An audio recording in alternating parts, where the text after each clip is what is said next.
messieurs. Là, non. Non, parce que non. En fait, c'est beaucoup trop réducteur pour nos identités, la diversité, nos identités, nos orientations sentimentales avant d'être sexuelles, car on peut aimer la personne d'un genre identique ou différent, mais ne pas avoir de relations sexuelles. Donc on enlève la sexualité.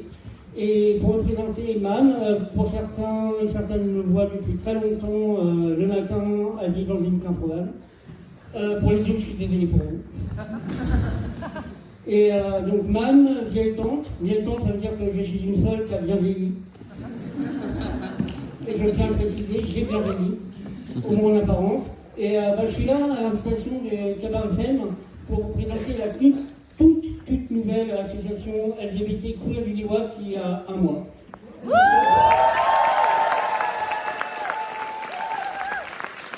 Après beaucoup de discussions, de rencontres, du groupe séparé avec des projets différents, mais qui pourraient s'intégrer dans une seule structure, qui est né pour moi il y a 4 ans, à la création de l'émission sur Radio Les Queerettes Télévision, qui parle des problématiques LGBT, queer au niveau histoire des luttes, santé, artistique, musique de merde, beaucoup pour ceux qui écoutent.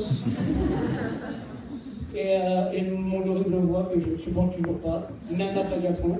Et un groupe qui voulait tout faire dans le social, accueil, orientation, accès aux droits, accès à la santé, visibilisation de l'homophobie, de la transphobie et de la lesbophobie, parce qu'il y en a. Il y en a, mais elle est invisible. Invisible d'abord à cause, à cause que les victimes ne veulent pas en parler.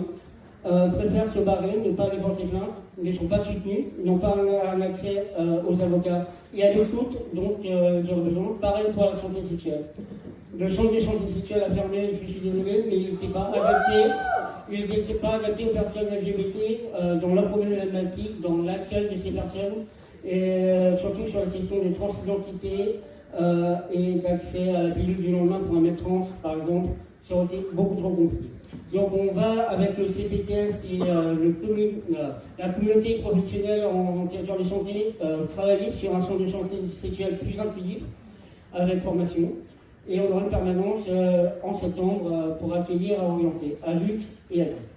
Voilà.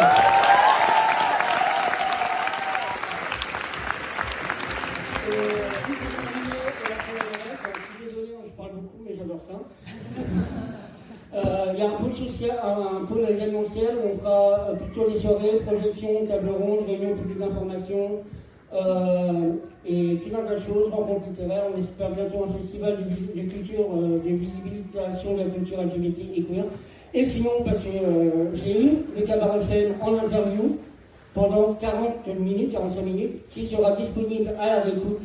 À l'écoute plutôt dans l'émission d'École de Vie le 21 mars de 20h, 21 mai de 20h à 22h. Voilà, je vous souhaite une bonne soirée à vous tous.